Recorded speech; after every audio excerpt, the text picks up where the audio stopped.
I mean, Bill, I'm not sure. I don't think we need to dominate, their entire agenda. I don't think that's necessary, but I take your suggestion as being, a good one. And if it were 15, 20 minutes, a half hour, I think, they're basically the executive, well, not the executive, they're kind of whatever. They're a branch of government, and they're due an executive level briefing on what we've done. I guess what I'm saying, Ken, is from what I heard at the meeting, that's, I think, what they were talking about, to have some sort of a workshop before their regular meeting. Did you have a chance to listen to that? I didn't. I was actively texting the town manager, and Jen and I hung in there for as long as we could, but then he offered to defer the meeting, and I hit the rack after that. Yeah, no, I was on the agenda earlier in that meeting for something else. And I was there. I saw BPAC, so I figured I better stick around. And I stuck around. And it just sounded like that's what they were going to looking to do in September, which you might want to confirm with Rob. Is just to kind of give you before their meeting starts, give us a bit of time to present this to the council. Okay, so with that being said, I'm in agreement with you. So we have a lot of material in that master plan, and I think basically we've got a month to think about, the basic content that's in the master plan, how we'd want to share that information with the council through a likely a Zoom meeting. So I've been doing a lot of these meetings as of late, as I'm sure many of you have as well. I default to like a PowerPoint, and just stay at the executive level, and then kind of turn it over, it being the Q&A, over to the council and let them ask questions. And I figured that'd be a good way to have the committee members also be able to weigh in individually as far as our experiences in producing this inaugural document and what our intentions are moving forward.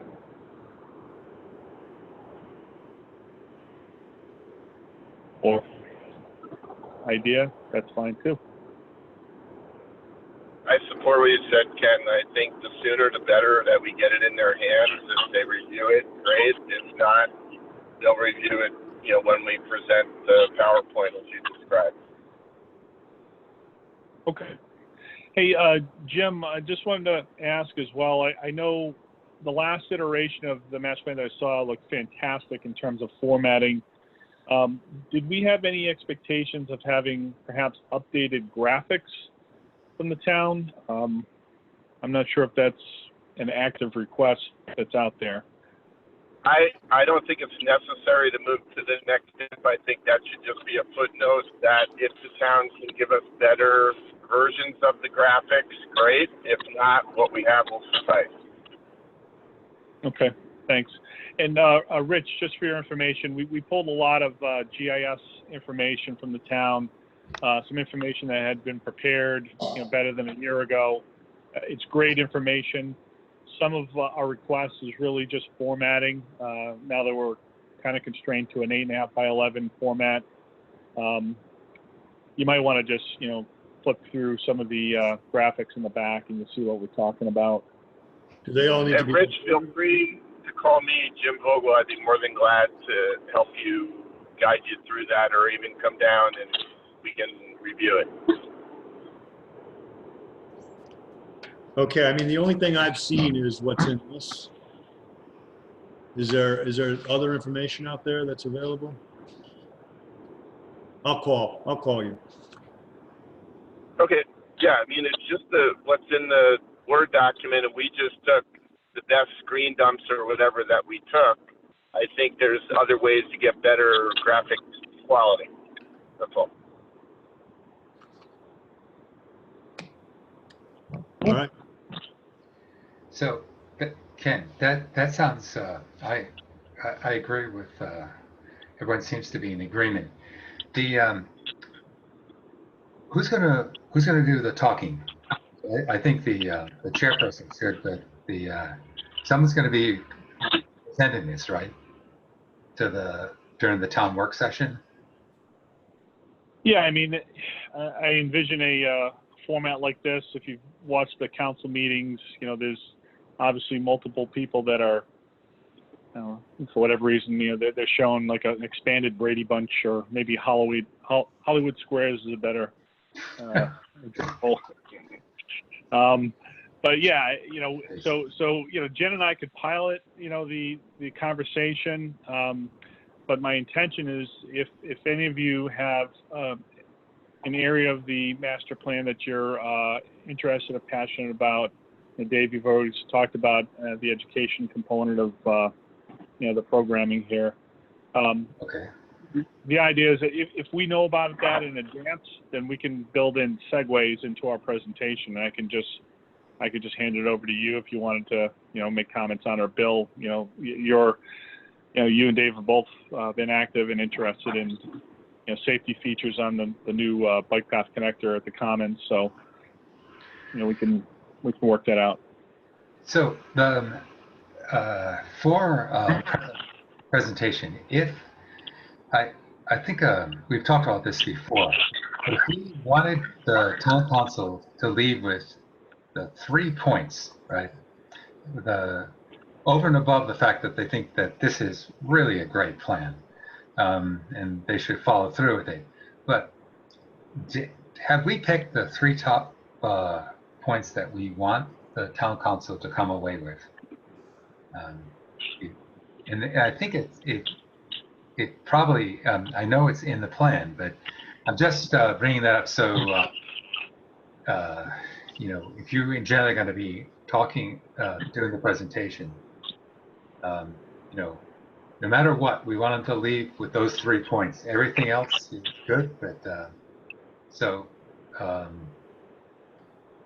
is that up in the air, or are we? Do we need to talk about that, or?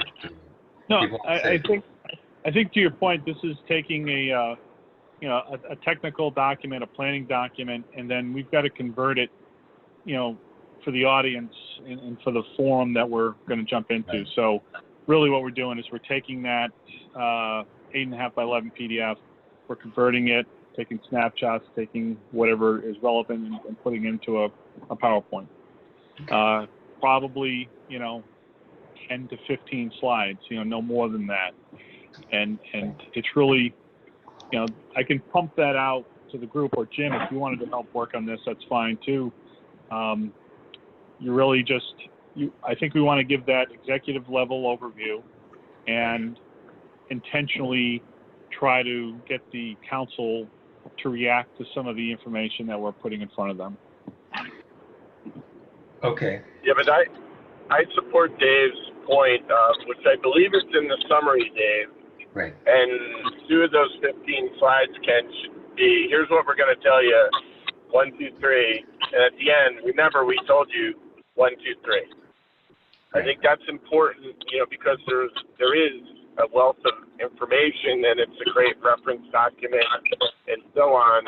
But you want them to kind of, just make sure if you missed anything, these 3 things are what we're really wanting to have happen.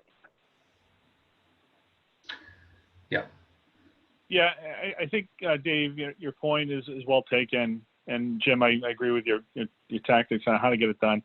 This is intended to be an outward-reaching document. We obviously worked internally, so I think working with the council here, this will be our first foray into what this might look like. So being consistent on what those 3 items are, then wrapping up, reminding them what we just talked about.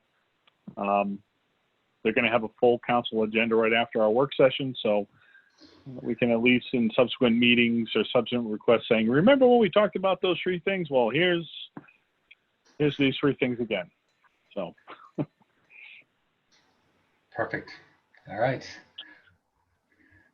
Excelsior. I know that Jen had some thoughts about, further doing a little bit deeper dive into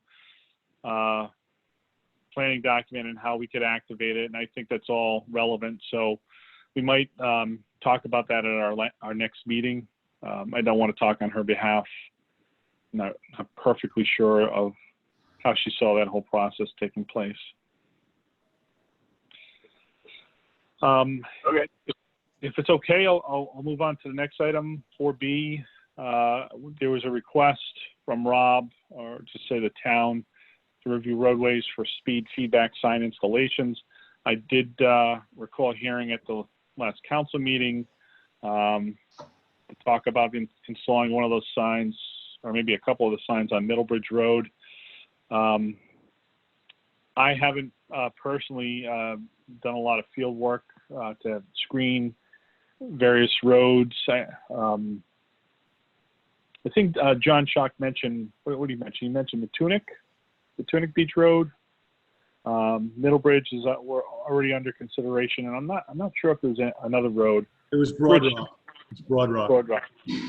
So in and around the school on Broad Rock, at Tunic Beach Road, the eastbound lane, the southbound lane would be closer to the highway. The northbound lane would be close to Cards Pond, and then Middlebridge. Do you know where on Middlebridge?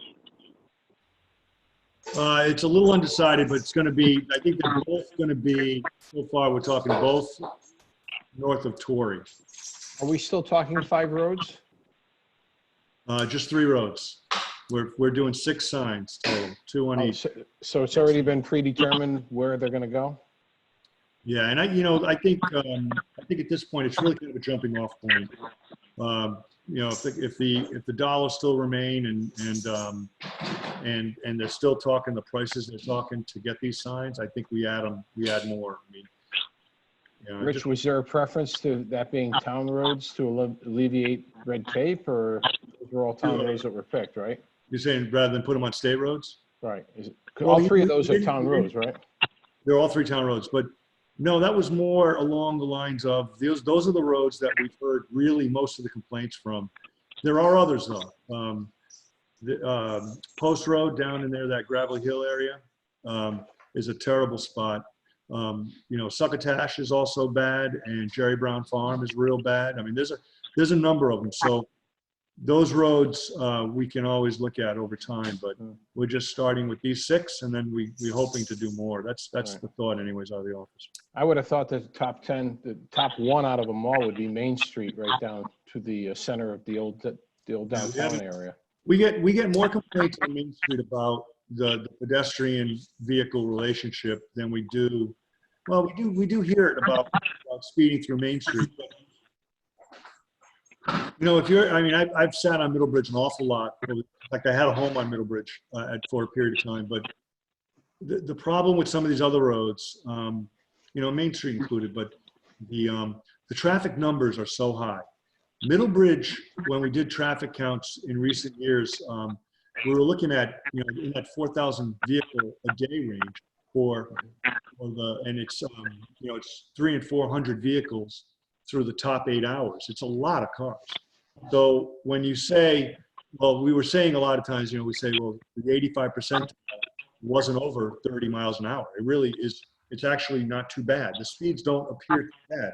But when you say 2,000 or 3,000 vehicles, and you say, well, 7% or so are speeding, that's a lot of cars. So if for the people that live there, it's the volume, the amount of cars going down some of those roads. Main Street, on the other hand, I wouldn't say that the higher percentile is as high as some of these roads. I just can't see it. We did add a pedestrian sign, by the way, on Main Street over by the bike path. One of the concerns that I have always had with Main Street is from River Street down to past High Street, there is no posted speed limit. It's assumed that it goes back to 25. It's 20 at that corner on River Street, but it's assumed that you don't know what the assumption is for the speed on that road. And I wasn't thinking Middlebridge Road as much as I was thinking Matunic, and I live in Matunic, that's a seasonal problem area. Main Street's a year-round problem area, but that's just my opinion. I figured I'd throw that out. Well, I can look into, I can do a little bit of research on what we have speed signs down there, and maybe we can look to do that. But again, we did add a pedestrian sign, and I'll also add that I'd like to see one put up by Calf Bar as well. because that area is getting a lot of pedestrian traffic across the road. Scout bars become so popular, people are parking on both sides. So. I like to see a lot of the newer signs be high prismatic greenish yellow instead of the regular yellow. I put one on top of Charles Street by the bike path, and that draws more attention to the eye than the traditional yellow ones. Well, the ones that we have there now aren't going to be the one that we purchase in the future. There is a different one that I believe that Scott Brown is looking to grab. It's a different one. It's a better cost, and it's a little more resilient. So it will be a different sign, but we can look at what the colors are going to be at some point. It should be more reflective. You're right. Well, now the standard is high prismatic that goes out, but it's the color of your safety vest is the color I'm speaking about, instead of the yellow that's been the traditional one. And I know Highway has a tremendous stock of those signs, and it's easy to use them up. But at the same token, it's been better to push the brighter color ones because they draw attention. I put one for you on David up by that corner there, and that draws a lot more attention. That greenish. I don't know what you call it. But. Yep. So when people are going like 50, they throw it down to 30 so they don't go off the road. But it is good. It is definitely bright. Yep. Thanks. So Rich, just so the electronic speed signs are going to be going on both directions. Yeah, oh, cool. That's great. In each direction. Yeah, that's great. I think Middlebridge could actually use even at least one more, perhaps down closer to the bridge when you're coming around the corner, but maybe in the future we'll do that. It may be that one does come in there and then one at the other end of Middlebridge, but for now it's just two expected. So just to, for Bill, I did notice, unlike the old guy yelling at people to slow down on Main Street, and he's absolutely right. There are no speed limit signs like right down the whole thing, and I was like, okay, I didn't realize it until I started yelling at people to slow down. And just one other thing, let me tell you how dangerous it is driving the speed limit around here. And the danger is people are really pissed at you. Yelled at, and it is quite phenomenal. Yeah. That's the concern with Main Street, is because you have 1, 2, 3, 4, 5 crosswalks in a small stretch. The speed limit, I don't think, should be anything more than 20 miles an hour because of those 5 crosswalks, and people traditionally travel 25 or more. So that's, to me, is the speeding issue. Doors opening up, car doors opening. There's a lot of other things happening down there. Yep. Folks, if I could just get back to the agenda item, I just wanted to understand here, Rich, if I heard you correctly, we're constrained with funding. So you've got 3 corridors in mind. Can I assume at this point it's town driven? Staff is taking care of analyzing these roads and then doing the placement and installation of the speed feedback signs? Yes, yes. We'll be ordering from Traffic Logics is the company that they got the better bid. Now these signs are, they're variable, so we can change them. It's all LED, solar. But we have a lot of flexibility on what we show as an option on there. We've talked about like more Europe-like, where you have a smiley face if you're doing well or going. We could do all kinds of things like that. When you look at MUTCD on what they allow, they don't want really all those different changing things.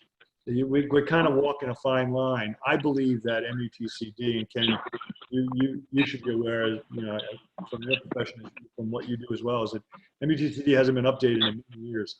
I have a feeling what they tend to do is they tend to follow Europe. So I'm hoping that some of the updates in the MUTCD, which are supposed to be pending, might allow for those types of variable signs, particularly for speed signs. So it gives us the option in the future. We can always add things. We may put some notices up there. It just can't be flashing and all these things. You can post somebody's speed, you can leave it there. You know, but you're not supposed to be throwing up a whole different bunch of messages. That's what Rich, do you know if, because you're capturing the speed, is that, does it have a data logger? Are you able to look at statistics? it does. And I particularly like that it's, you know, we pay for the software, but we pay just, it's a one-time fee, which really helps us. So we can go anywhere near, we're not doing, we'll have a cloud service for the first year. And after that, we have the option to continue the service. But we can also go down near the sign with a laptop and dump the data. And apparently goes back, like they're saying, weeks and weeks and weeks. It depends on the charge, on the thing, a couple of variables, but they're saying weeks and weeks of data. You can get all that information. And it's got some analytical tools in the software that allow you to determine 85th percentile speeds and things like that. So. Great. Thank you. That's great information. Did anybody have any other comments on those? Just please repeat the 3 places, or I forgot the third one. I got Middlebridge, Matunic, and there's a third one. I forgot what that was. It was Broad Rock in and around. Broad Rock. So this is Jim. There has been some discussion here in Middlebridge, so I'll probably just give a suggestion from a group of folks here as to where the two would go here. I realize you kind of have your setup, but at least we'll get some feedback from local folks, including some pretty responsible people that have observed this for years. Yeah. Hey, just as a housekeeping thing, the number ends in 700. That's Ken's phone because his Oh, okay. I'm sorry, Ken.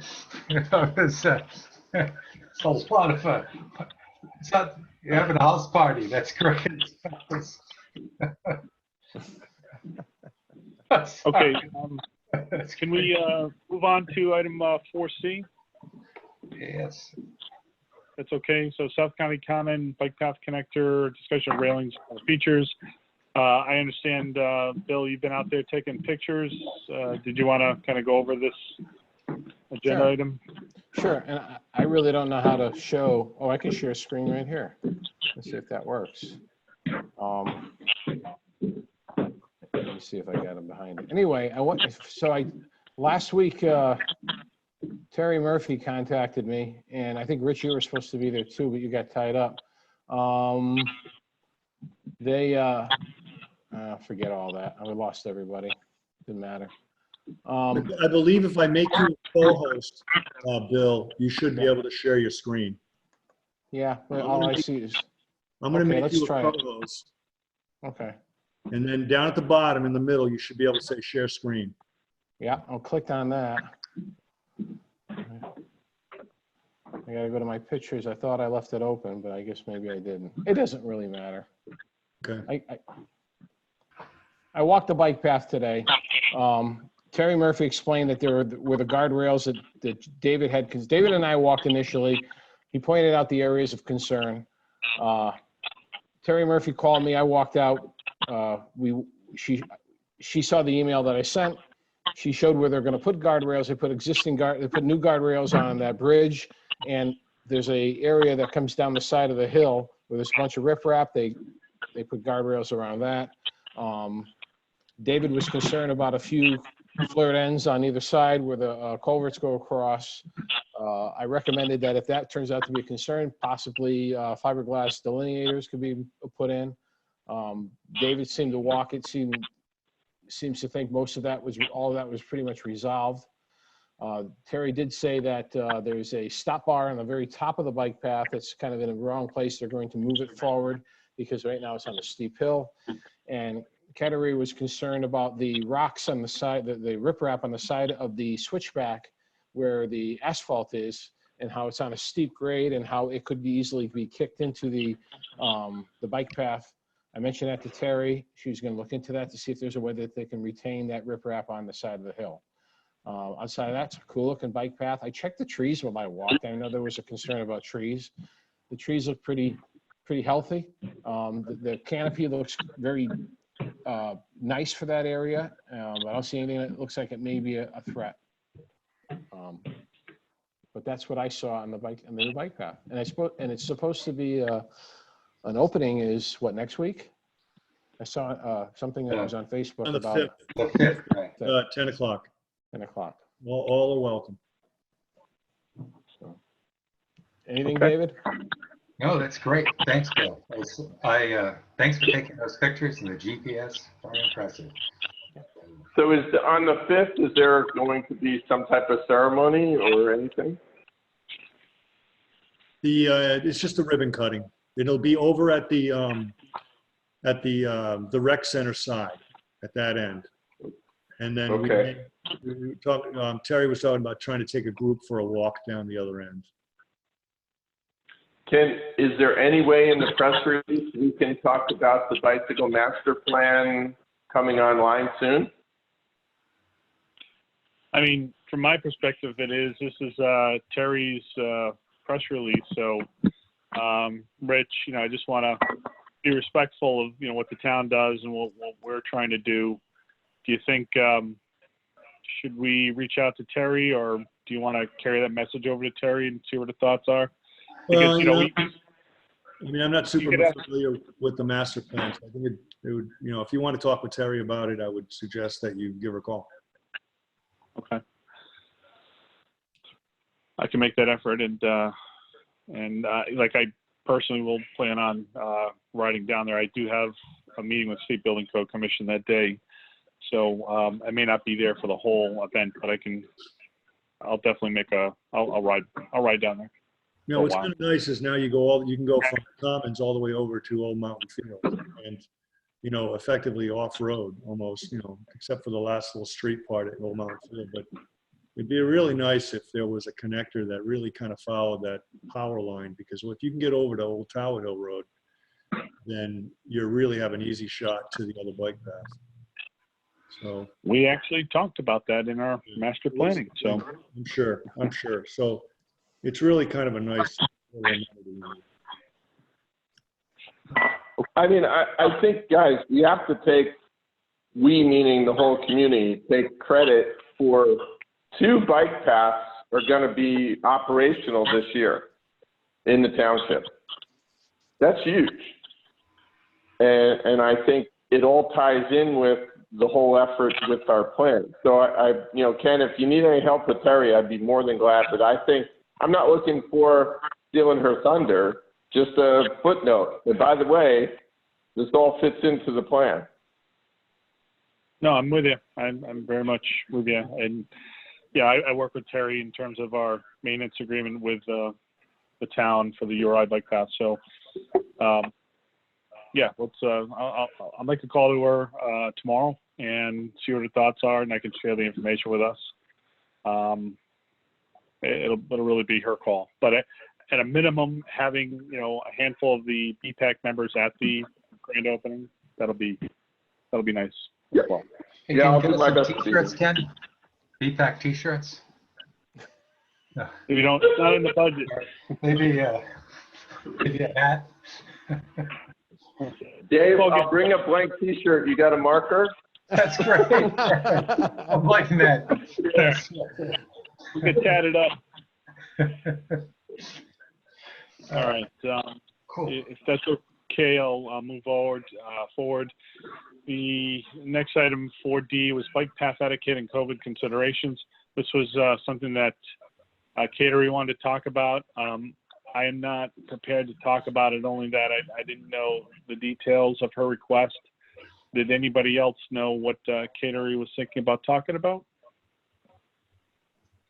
Did I see where she wanted to have a sign saying on the bike path, put your face mask on? Is that what she was that in the request? It was something of that nature. Yeah. Ken, do you notice if there's anything on the bike path mentioning social distancing? No, I mean, there's been informal chalk drawings earlier in the quarantining, but I mean, I just came. I rode up the bike paths, both bike paths, just a half hour ago, and some people wear them, some people don't. Most people are still courteous and keep social distancing and, you know, part the Cs when there's a conflict of the crossing. People,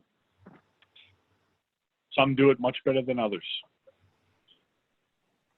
And maybe what Kateri might mean is, or something to talk with Terry, maybe those little signs that the town has around, you know, about social distancing, maybe that's what she's looking at. And if you get a hold of her, maybe that would be an easy fix, because I'm sure they got a pile of them somewhere in the town, or maybe have more of them. I would say not pertaining to the social distancing. I don't know that the instructions of left for walkers and right for riders is as clear in most of the path. And as opposed to other bike paths I've been on. And so I think that may be something, at least from my view, could be improved. It's not urgent, but I think something that could definitely help. It's supposed to be at all the stop signs on the old bike path. Some of the signs might have went missing, but I think it's that, and even just, you know, on the pavement painting might need to be updated. And you know, in our plan, and you can reference all the other, there's plenty of ways to do this, to just keep on reminding people. You know, I've been on the bike path, and there are many times walkers are on the right and so on, and you know, you just kindly remind them and do that. So. And that might be something as simple as getting a stencil for the Parks Department to do that. Right, exactly. Yep. Okay, so this is a discussion topic. Was there, anybody want to formulate a motion or take an action on this? It's feeling like it's something that's tangential to our charge, but I think obviously the Recreation Department manages the maintenance of the bike path. Maybe just a communication to Terry to ask her opinion as to how to maybe emphasize people staying in their lanes, and then segueing over into the social distancing. Then I make a motion that we communicate with Terry Murphy of the Parks to review to see if we could get some sort of social distancing and update signage, and update or review of the correct walking policies on the signs that are on the bike path. I don't know. Something like, yeah. We do have a sign that I believe it's out there that discusses, you know, walkers to the left, Right. Bikers to the right. In fact, the new path does have that signage on it Right. as well, but I believe they are on the other paths. Yeah, they are. I think what they're saying, there might be some missing. Yeah. And you just need to, I think Bill's motion, I support your motion, Bill. We just need to kind of do a review and just do a risk analysis, or whatever the right word is, to just look at, if I enter here, do I know this? And I'm going to say, darn it, everybody knows left for walkers and right for bikes, but people plead ignorance, and here we are. So. Okay, so I heard a motion by Bill, seconded by Jim. Any other discussion? All those in favor? Aye. Okay, thank you. Unanimously approved. Does anybody from this group want to contact Terry on that one? I'm going to call her for the bike path opening. Would you like me to speak to her about this as well? Sure. Okay. Thanks, Ken. All right. Okay, moving on. Correspondence and public comments. Rich, I don't know if, in this agenda item, Rob would usually let us know if he's received any requests from the community regarding beacon pack related issues. I don't know if there's anything of note that you guys have heard or discussed in the. You know, like I said, we did add a pedestrian sign, want to add another one on Main Street. That came in from a woman that frequents the area. I believe she works at All That Matters. That was really the only thing I could think of. Maybe We get a lot of, lately there's been a lot of scuttle on Middlebridge. Yeah. Because of the work. And I think, I believe that, Jim, did you say you live there? Yes. So are you hearing some of the issues that people are talking about down there? Oh yeah. Oh yeah. It's rampant. So Karen, I think, was on the town council meeting this week. Unfortunately, I didn't attend. Did anything come up from her letters and things that happened? She had a dialogue with John, I believe.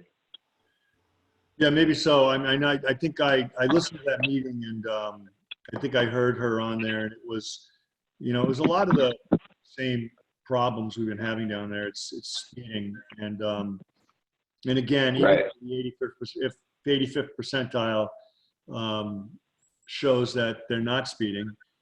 When you look at the percentage that is, and that the numbers that get thrown out of that percentile, it's still a lot of cars when you're dealing with 4,000 vehicles in a day.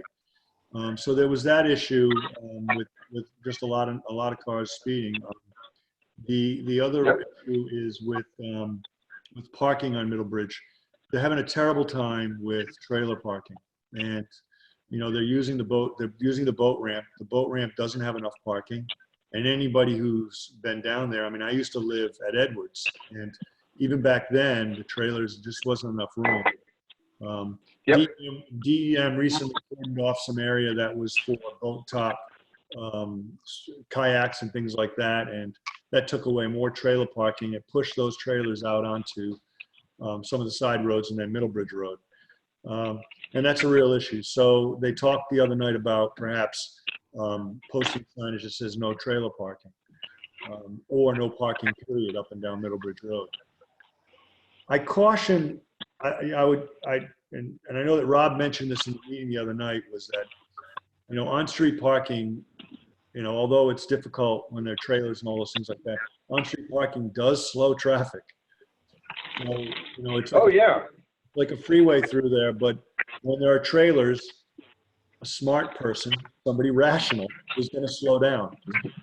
That may not be happening. It may be even more dangerous if they're not slowing down, but generally speaking, they slow down. So if you take all the cars off Middlebridge and all the trailers off Middlebridge, there may be a repercussion there that, invites maybe more speeding. I know that Rob brought that up the other night. Yeah. What's that, Jim? Well, I mean, I think, that's fine. In our plan, we talk about traffic calming, and I think there's other ways to address the systemic problem that we have. Related to Karen's note and so on, the trailer parking is exactly that. Again, I didn't listen to the meeting, but in my opinion, DEM needs to work something out with the town, because there's just a matter of everybody, and especially it's exacerbated with COVID now. The river in general is more crowded because people can't go to the beaches. So I think, we have this situation now. If I look at it from a boater side, maybe we need remote parking somewhere and shuttle people to the boat ramp. I don't know that that's a reality, but, if I look at it from that side, obviously Karen voiced the concerns of the people in the area. And I think the project that put in the drainage and the green poles has caused parking to be more of an issue. That's, it's kind of like just builds upon itself. So I don't think in this meeting we can solve this. I agree with everything you said, and I think we just need to look at this. But in general, traffic calming on Middlebridge needs to go to the next level. We'll start with the signs. That's a great start. And then I think we do the other things that we have in the plan here, as well as other places in the township, to make things happen. Yeah, and I agree. I think that, some of these things that we're doing now are just a step, and then we just got to keep moving forward. I think it's here. I think it's other streets in town as well, but, Right. Yep. None of them, it's just that none of it's an easy answer, and that's the problem. No. I pointed out this to Rob, and I've talked to John about it, and my take on all of this, and I think that the reason why Middlebridge in particular is doing so poorly is that a lot of that traffic is coming off the highway. And when you look at, and I think I said this in the meeting when we were talking about the traffic, the stop sign, the fact that you're getting is the number of vehicles on Middlebridge Road that it's just, it's beyond belief that it's that many cars. But, you know, if you go from Point Judith to the tower and you take Point Judith Road and Route 1, you encounter, I think it's 13 traffic lights. And if you do the same route from Point Judith to the tower and you go Ocean Road to Middlebridge, it's 2 traffic lights and one of them is a right-hand turn. And it's just, DOT, I think, has really forced all that traffic to look for other routes. And when now in these phones, right? So you look at your phone and you say, well, what's not red? And Middlebridge is moving, you know, and they're not stopped. And I like the thought of that stop sign. I'll tell you, that stop sign was something that my wife and I pursued 20 years ago when we lived in Middlebridge. The one that got put in at the bottom of Torrey. At the time, the numbers didn't show that it was necessary. Now it does. But the stop signs up and down Middlebridge Road it's not going to help. Stop signs are still going to be quicker than the traffic lights up on the hill. You know, and So you have stopped cars, by the way, in front of all these houses. I don't think that's a good idea either. And I don't know what the answer is. So I asked in my letter to the council, is there a chance of us asking for this to be a no-through street? I don't know that translates to maps and ways. I understand it does. That's my understanding. Again, I don't have any facts other than anecdotal evidence of that. But I'm just saying that is something that they honor whatever the restrictions are for a locality. Yeah, and I think we were going to pursue that. It's a good idea. I think that might have come up at the town council meeting, and I think John Schock had discussed some sort of an agreement with Narragansett going across the bridge, and yeah, it was mentioned at the meeting. That agreement was with trucks, so we stopped trucks from using it as a through road. But as far as just no through traffic, I'm not sure how that relates to maps and ways. Rob seemed to indicate the other night, Bill, and you may remember, but Rob seemed to indicate that was something he pursued already. That was not something I looked at or John looked at, but we certainly can. Now that it's come up, it makes it a little more obvious that maybe we should. And I think part of the problem too is Google Maps. Not only are people looking at the maps, but Google Maps reroute cars around heavy trafficked areas. So they're plotting a course to the beach. It's sending them through Middlebridge. So if Route 1, I'll tell you what one neighbor said. Well, let's just go out there and have a fake accident and force everybody to go another way. And text it. So this is how some people are looking at it. Waze lets you key in that there's an accident, right? Right, exactly. So that's what some of the neighbors are talking about. I don't know that everybody using that road is strictly using those maps. I think that once they've done it once, they do it again, and they keep doing it every time they go to the beach. Oh yeah, and that's it. I mean, to me, a simple thing, and I think it could be a revenue thing, is a cop could be here Saturday and Sunday mornings and Saturday and Sunday afternoons and probably pulling a good piece of corn. So. All that's going to do is grab a few speeders, but there's still 4,000 cars. You know, it's still. I agree the number. I walk it with my dog. I see it. I ride it with my bike. I see it. So. Yeah. All right. Hey folks, just under this agenda item of correspondence, public comments, Jim, did you want to see if we could follow up on this with a formal agenda item for next month, or just ask for an update from the town staff? I think that would be good, a formal agenda item next time, and then I think then from that we can talk about it. And I'm going to follow up with the locals on the placement of the sign and just send a note to the committee. Sounds awesome. Sign. Yep. Thank you very much. Can I have one thing on another thing of public comment real quick on the sidewalks on Kingstown Road in front of CVS? I would request public service to walk that stretch. There are some trip hazards. There's some sidewalks that are sticking up about 2 inches from the cherry trees or whatever they are right there. I see Rich writing that down. It's a great I'll thing. relay that over to the highway. Thank you. Awesome. Thank you, Bill. Thank you, Rich. Go to item 6A. Rich, what we've done in the past, we've asked Rob, and I'm sure he's asked you and or John, just for updates on town activities or other big projects. So we have 2 items here, A and B. One of them is just, if you just give us an overview of any resurfacing or other roadway programs, and then maybe an update on Old Tower Hill Road.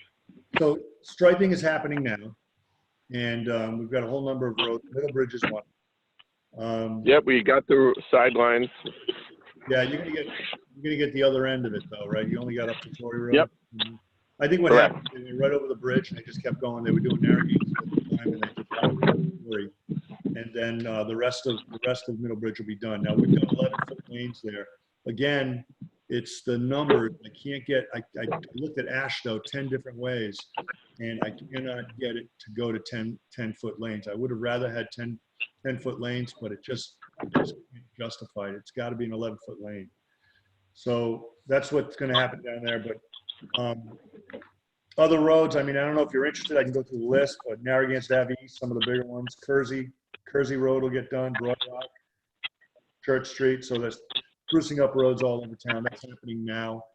And the list for epoxy, that's for waterborne. The epoxy is a different list, and it includes Fairgrounds Road, Narragansett Ave West, Stony Fort, and that's all center line striping.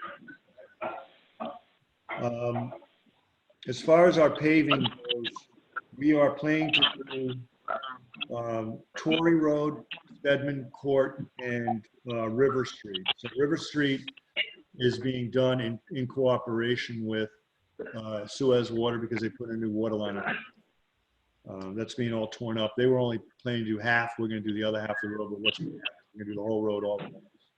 That'll happen shortly, probably in another month or so. And then Torrey Road, now unfortunately, we put out the notice to the utility companies that Torrey Road is going to be done. And there's going to be a moratorium of 5 years to cut the road. They weren't going to cut it. So then National Grid came in with an application to put a new service line going from Route 1 all the way down to Middlebridge Road.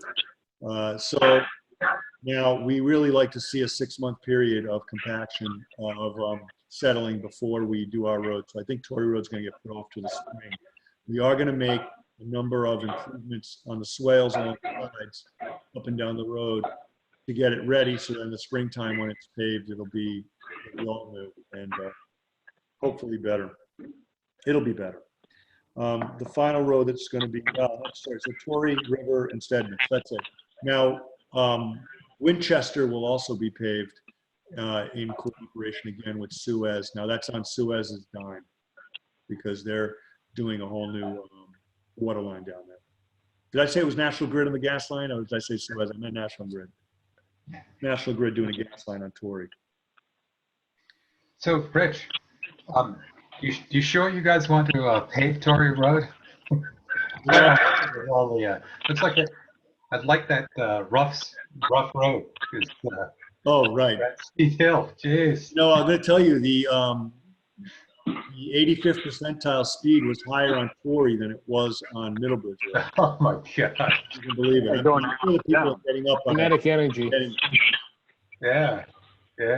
Dave, try going down Torrey in a plow truck with the way that it is. Yeah. Right. No fun. All right, got it. All right. That's all I got, Ken, I guess.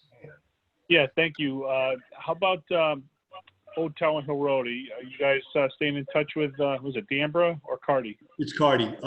We've been sitting in on those construction meetings, and I've been communicating any complaints that come in, so they call us normally, and that's just the way it goes. And then I relay those to Greg Palumbo. You know Greg Palumbo? He's doing he's the sort of the manager over there at this point. And They're way, way ahead of schedule. So they paved, yesterday or the day before. There's still a portion that has to be paved, the upper portion.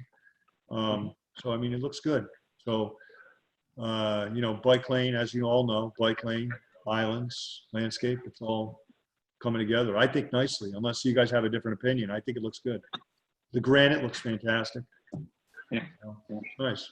Yeah. It's a heck of an improvement, that's for sure. It's incredible. I think it was great how the town got together and, we kind of forced DOT or coerced them into an alternate design. So just wanted to, again, say thank you for your office and planning and public safety. It really, it's really starting to show. So thank you. Yeah, I think it turned out real good. Okay. All right.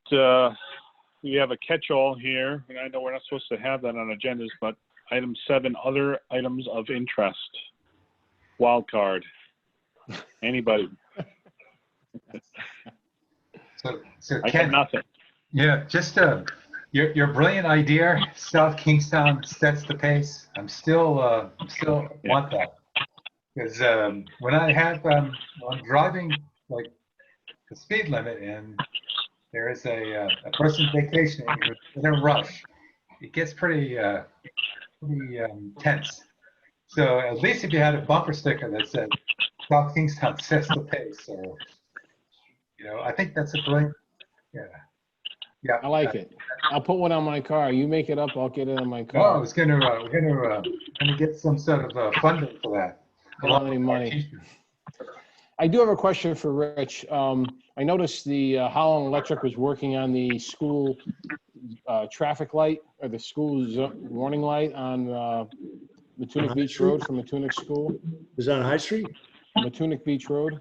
Oh, I didn't know. I didn't know that they'd be working on it. Yeah, they were working on it earlier in the summer, late spring. I was just kind of wondering if you knew anything about that, because No, I did that's not a know anything about dinosaur. Yeah. Okay. I can look into it though. Okay.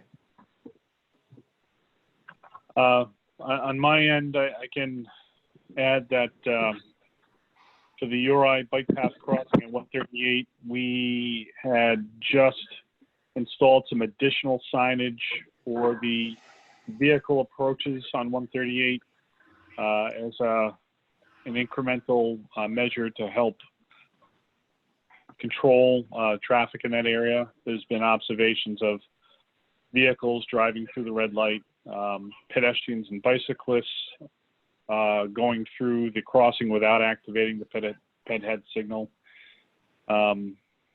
We've also got conceptual concurrence with the Department of Transportation to convert this signal to a traditional signal if so warranted.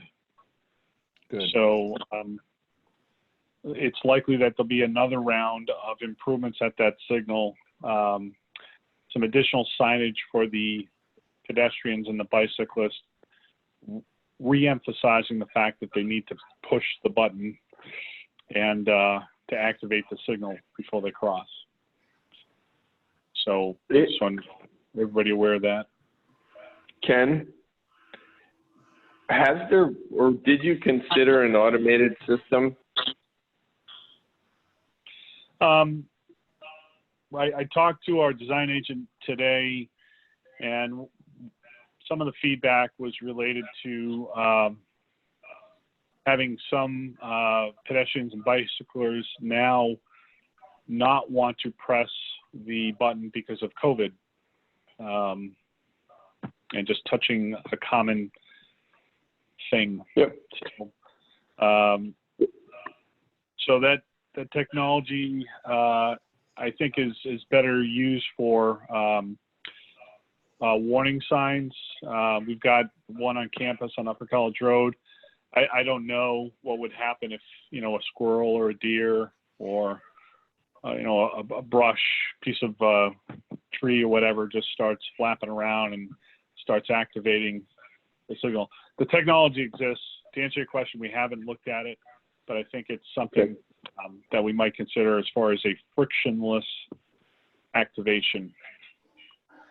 So I work in Northampton about, I don't know, every other week I go there, and there's a bike path that stops me. Pretty much it's motivated by about 20 feet down the path when a bike or a pedestrian crosses it.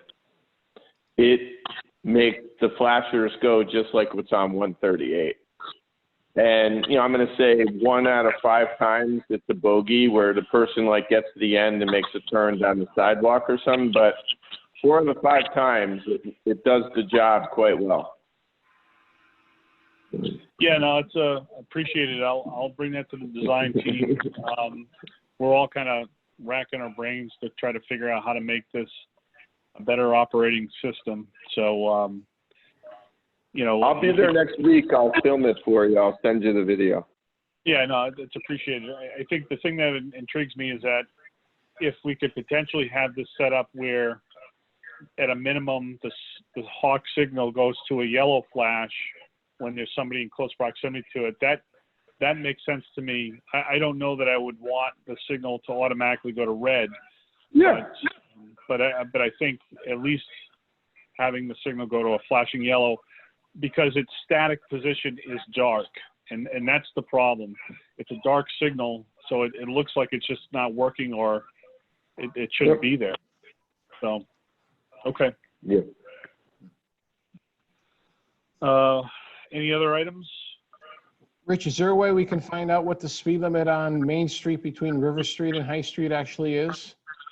You know, generally we don't go 20, we don't go under 25 anywhere. So I think the only place you'll see it is in school zones where it's restricted during certain periods of time. So it's usually 25. It should be 25. It is 20 on that corner on River Street. It's posted as the That's one corner. of our signs? Or is that the state? No, that's DOT. Yeah. I'll have to look into it. Right. I'd like to know whether or not it increases back up to 25. Yeah, I'll look into it. I do know that it really, I think from the other end, it's even worse when you're coming all down Main Street and you're going by some of that rural area. People are flying and they come up around the corner towards the Muse and they're still booking. And then you've got a very confusing intersection at High Street. It's just, Right. I don't know if the speed limit sign's there either. So I'm going to look at it. No, it's 35 coming down that hill. I've always said that it should have been a sign that says approaching the village or something of that nature, just to give people a visual that you're coming into the town. Yeah. But, Let me take a look at it, and I'll relay the concerns to the Highway Department, John Schock. just don't put my name connected to it. Like Ken said it. Yeah. All right. Next meeting date and agenda items. I know that on the agenda items, we talked about maybe getting an update on activities out on Middlebridge Road. We talked about maybe just putting a finer point on our PowerPoint presentation for the upcoming September council meeting or work session. Are there any other items that you are aware of now? We can always add them later, but I just wanted to know if there's anything else. This is Jim. I'd like to add, post the anticipated council acceptance, the socialization plan, however we're going to do that. Okay. So